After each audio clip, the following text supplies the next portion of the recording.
What's up, Jumbo Gang? Can't trust no bitch, these bitches be cheaters, these bitches be hoes. Can't love no bitch, these bitches be eaters, they fucking my bros. And I get to that dog, we swap my game. What's up, YouTube? This your boy Sabo back again with another video. Okay, we got the top 10 people who disappeared after knowing too much. What? Yeah, that's what it said. Wow. But anyways, everybody, if you new to this channel, everybody like, comment, and subscribe. And yeah, we finna get into the video, man.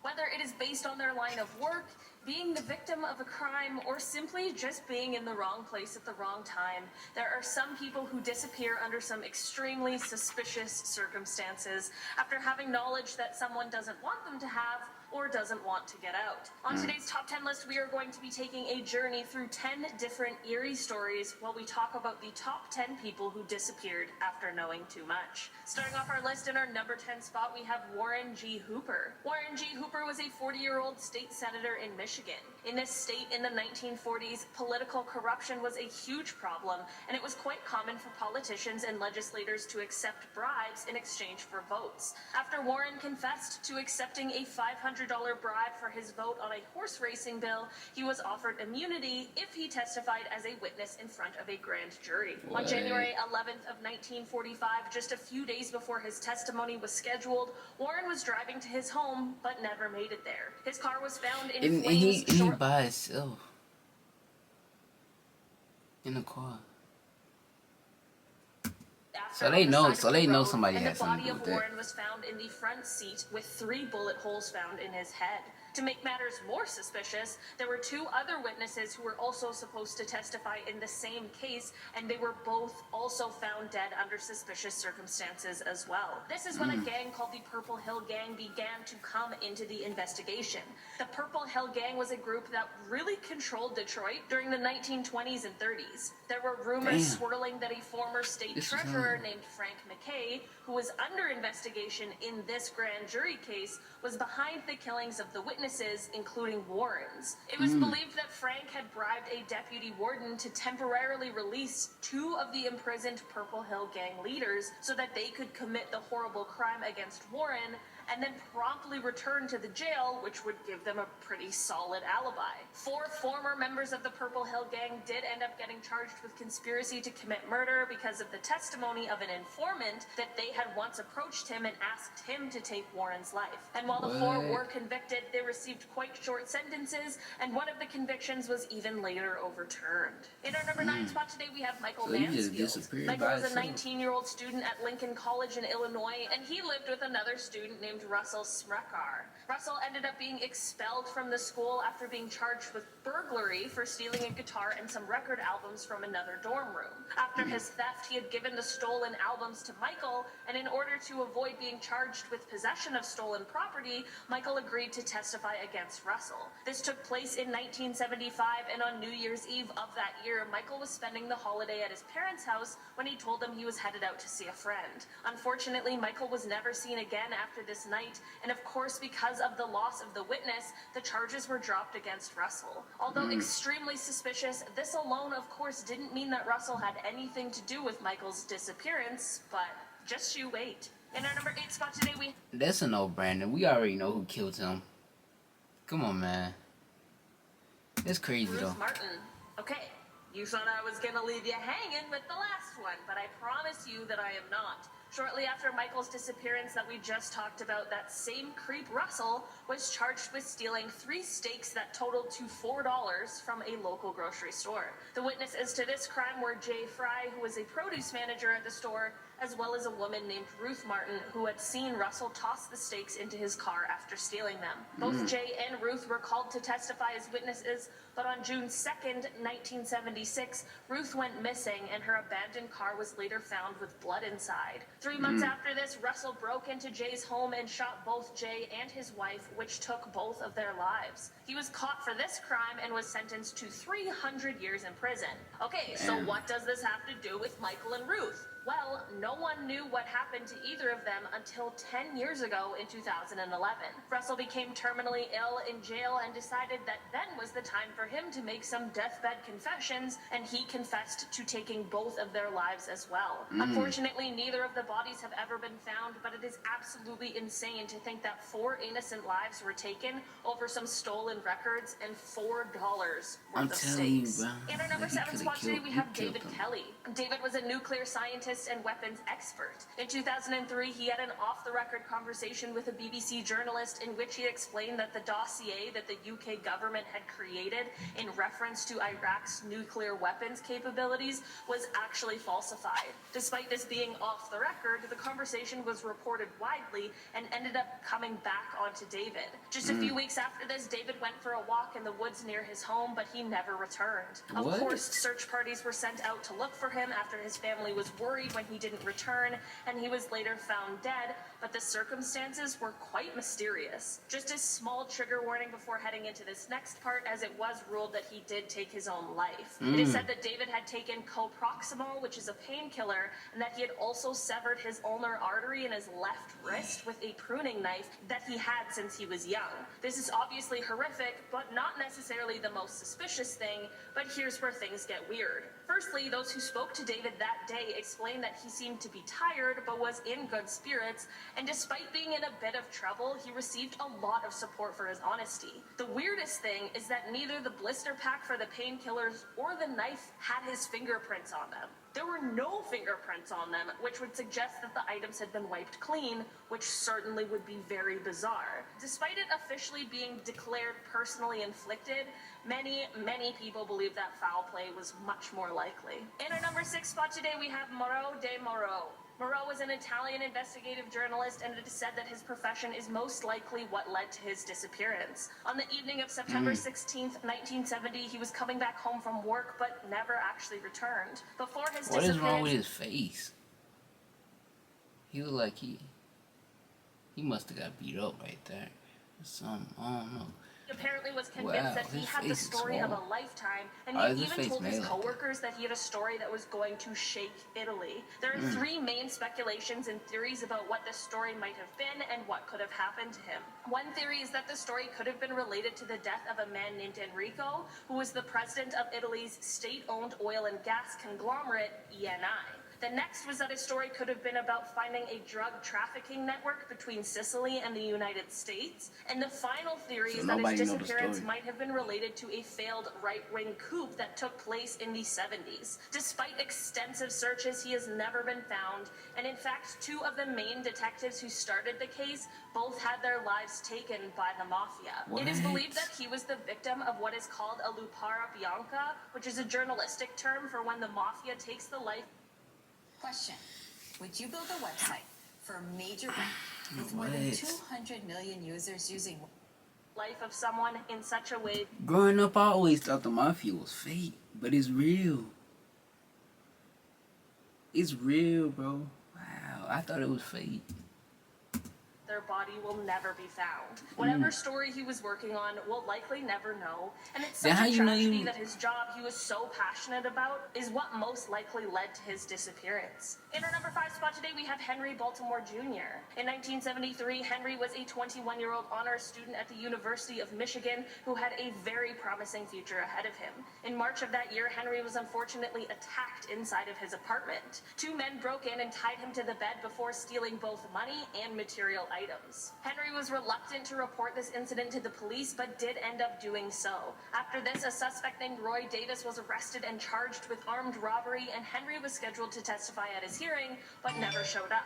2 days after the hearing, Henry did resurface and asked the prosecutors to drop the charges because he was really frightened, but they refused and Henry was rescheduled to testify. 2 days before this rescheduled hearing, Henry ended up disappearing very suspiciously.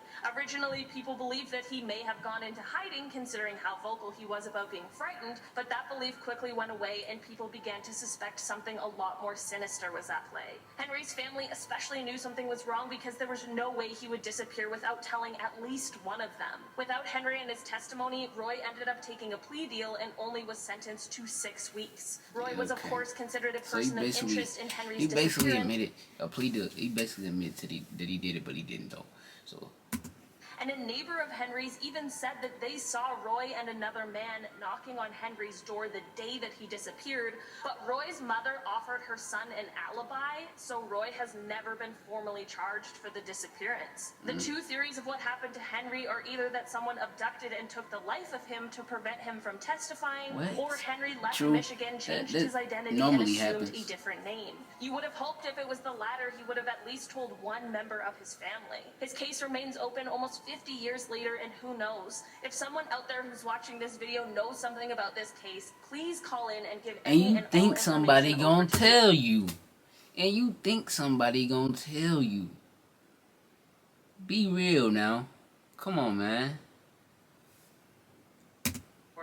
The remaining family members of Henry's deserve to know what happened to him. In our number 4 spot today, we have Lena Chapin. If you're a fan of the show Unsolved Mysteries, this might be one you've already heard of. Lena and her 5 sisters were constantly moved around growing up depending on who their mother, Sandy, was seeing and where the new boyfriend or husband lived. Shortly before becoming a teenager, Lena and her family moved onto a farm owned by their 3rd stepfather, Gary. Gary apparently was actually quite a good stepfather and was quite kind to the girls, but after a few years, Sandy began to have an affair with a local 21-year-old, as well as writing bad checks on Gary's bank account. When Gary learned of this, he of course talked to a lawyer about a divorce, and shortly after this, Gary disappeared. Flash forward years later when Lena is 17, after keeping a horrible secret for all of those years and being filled with guilt, she comes forward to Gary's brother to tell him that she knows what happened to Gary. Lena explains that her mother, Sandy, had actually taken his life, burned his body, and made Lena help clean up the scene and all of the evidence, and then they drove down a country road and threw his bones out of the window. Unknowingly to Lena, Gary's brother Albert was actually recording this whole confession, which he of course hands over to the police.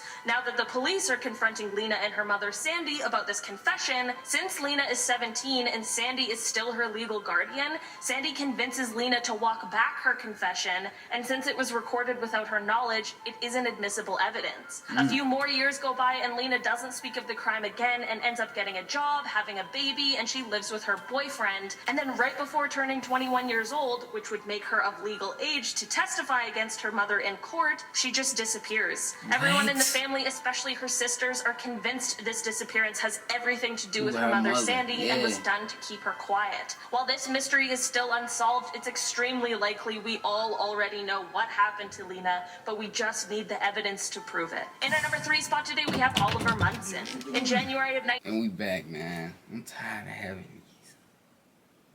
Something always happens. But we back, for sure. Teacher from Baltimore named Oliver Munson purchased a used vehicle. Just a couple months later, Oliver was surprised to find out that the vehicle he purchased was actually stolen, and that the man who he purchased it from, named Dennis Watson, was actually the leader of an auto theft ring. Oliver, of course, had no idea about this dark history and agreed to testify against Dennis in court. Flash forward to February of 1984, just 3 days before Oliver is meant to... See, that's why I'm scared to buy stuff from people, because you never know if it's from somebody else that's dead. You know what I'm saying? Art. You know what I'm saying? There's something gotta be wrong with the process. You know what I'm saying? So that's why I be scared. Sometimes I be scared to buy stuff from people. You know what I'm saying? Like on the street wise. You know what I'm saying? Cause my cousin had gotten to an incident where he had saw somebody wallet on the floor, and goddamn me, the dude was dead, and they was talking about giving him 30 to life. That nigga said his stomach dropped. You know what I'm saying? So it's weird.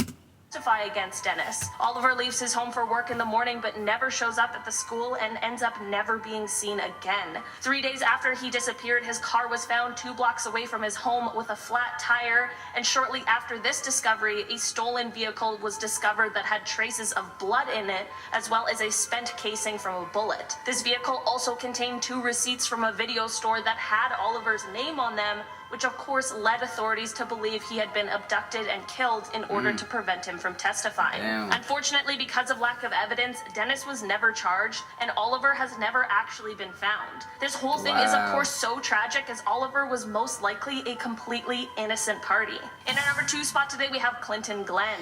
Okay, Tried to I'm sensing a snitch. trend here. Apparently, people who abduct and take the lives of people to stop them from testifying don't usually do that just once. Previous to Oliver, who we just talked about, Dennis had another shady happening in reference to a witness testifying against him. In 1973, a 29-year-old man named Clinton Glenn was scheduled to testify against Dennis at an armed robbery trial. The day before this testimony, Clinton was unfortunately found burned to death in a car that belonged to none other than Dennis. Dennis did end up getting indicted for this crime after another witness came forward, and we were so close to seeing some real justice, but the case ended up being dropped after this other witness died of a suspicious overdose. At some point, you'd think all of this would end up getting Dennis charged and convicted with all 3 witnesses' deaths, but of course, this is all circumstantial evidence, and it would be terrible to have seen him be acquitted of these crimes due to there not being enough evidence to pin him at the scene. To end off these horrible stories on an extremely creepy note, Dennis was convicted of auto theft and received a 10-year sentence,